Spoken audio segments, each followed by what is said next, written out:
činilo mi se da svi osim mene imaju žene svog života. Moj sin da padne iz marksizma. I to baš u ovom trenutku.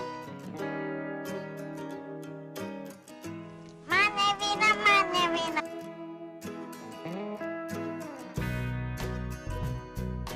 Eno ga Cile sa studentima. Spremaju se da idu za Beograd.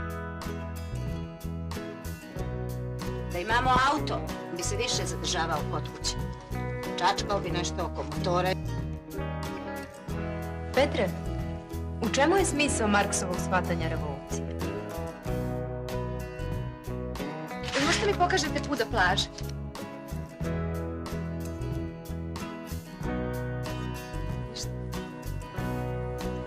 Samo da ti čujem glas. Ruženka.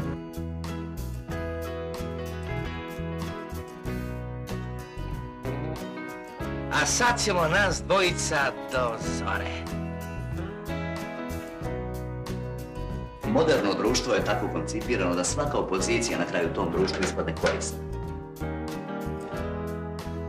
Vidite, jadan je otac koji ima ovakvog potomka. Nismo mi seoski pekari, nego sam se ja u Beograd školovao za pekara. Što se tiče jedinica iz istorije i geografije, to sam sredio, ali na maturskom vaš Perica nikad peka.